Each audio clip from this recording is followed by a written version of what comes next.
各位大家好，我是浪哥，今天要来开箱焚火台。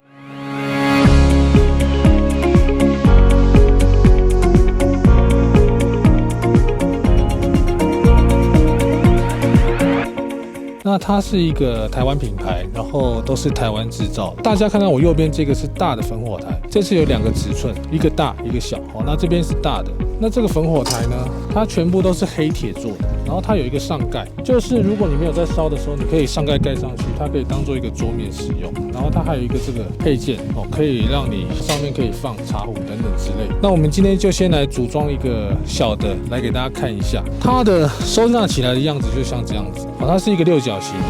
那我给大家看一下大小的差异，这个是小的，然后这个是大。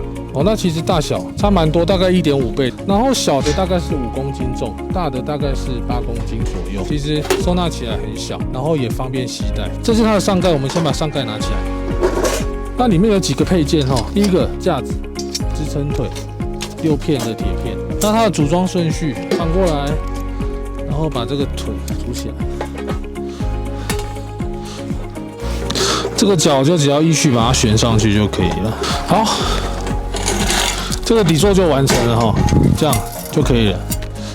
那再来的话，我们就是把这个一片片的铁片把它组起来。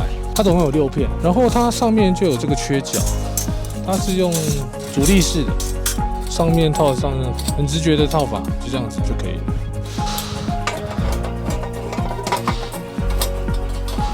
好，一片一片的。它没有方向性然后反正就是上对下，然后照着缺口把它放进去就可以。好，这样就完成了，简单快速。然后呢，它有附一个这个炉架就是如果你里面在生火的时候呢，你这个炉架可以放上去，然后你上面就可以放你的锅子、水壶，在那边煮水或者煮火锅都可以。那如果你生完火，或者是你还没生火之前，你可以把盖子放上去，它就是一个小桌子也可以这样去做使用。好，所以这个就是大跟小的这个焚火台，就是依照你的使用习惯去选择啦。当然，大的焚火台它在放柴的时候可以放比较多，那小的话它当然是好处就是比较轻、比较小，然后比较方便携带这样子。那这个焚火台呢，全部都是黑铁制的，然后像这个地方全部都是用雷射切割下去切的，然后造型也蛮不错的。那这个焚火台呢，其实我已经烧过了我觉得它这个焚火台的效果，燃烧效果是不错的。因为焚火台我们在燃烧的时候是有一个重点，你的那个对流要强，那你在烧的时候它的火才会旺。看这个焚火台呢，它这边全部都是可以进气的，所以说它在烧的时候下面的进气是很够的，所以在烧的时候它的效果我觉得是非常棒。然后它的火光都可以从这边透出来。然后呢，除了就是我们平常在当焚火台使用之外呢，大家还可以把 Petromax 的这个烤盘放上去做使用。那我现在这个是48公分的它放在小的焚火台上面的感觉是这样。那我用的感觉，我觉得是非常刚好，而且它在上面其实蛮稳的，你可以直接上那边切肉啊，或是烤东西、煎东西都非常适合。那我们把48放在这个大的上面，就会略微小一点。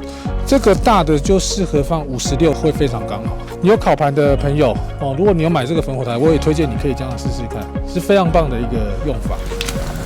而我们现在这个2个焚火台，我们大概从晚上的7点多开始烧，然后烧到现在大概时间是凌晨2点，已经烧了大概5个小时了。